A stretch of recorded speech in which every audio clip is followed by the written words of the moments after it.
This is day one. We are in Colorado. So we have transitioned from being on a 9-hour time difference in Europe to being in Colorado. And as you guys know, kids just do not sleep when there is transition and change going on. So we did not sleep last night, which is perfectly okay because it's so worth it to be up here for 3 weeks, even if they aren't sleeping. And so just being without sleep, man, it is tough when it comes to food because the next day you feel like you literally can't control yourself. I was in the pantry this morning at like 8 a.m. like rummaging around for chocolate because your hunger and fullness signals get completely messed up so that your body can have more energy when you don't sleep. And so a lot of my clients think that they don't have control with food when the reality is maybe they aren't eating enough protein and fat. Maybe they're not sleeping enough. Maybe they have emotional issues that they're not necessarily dealing with. Maybe they are, drinking too much alcohol, which causes overeating. There are so many different reasons. So if you think you have a food problem and you can't control yourself around food, it's important to ask yourself those types of questions to get to the root cause of why, because you're not the problem. And we're gonna go enjoy it.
I just wrapped up a long day of work. We're gonna cook some fish and some vegetables for dinner.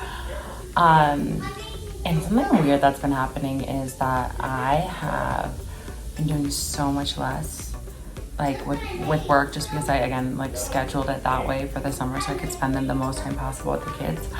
And whereas I would have felt really guilty about it in the past, I think because of so many things. One, I've worked so much on myself, but two, I'm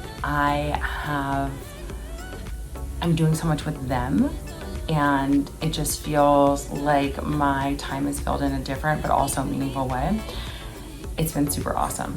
Now, that being said, I did meet with a couple of clients today, and one of them I have been working with since January.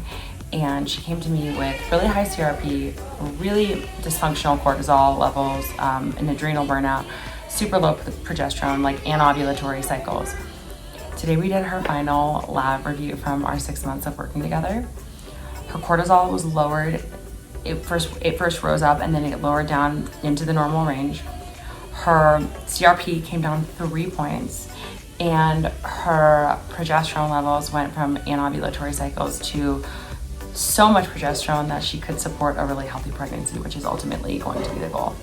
And it all just goes to show that when you put the effort in, not only with your diet and your supplements, but also with your lifestyle and your limiting beliefs and your beliefs about yourself and your beliefs about how productive you have to be, the results are all there for you.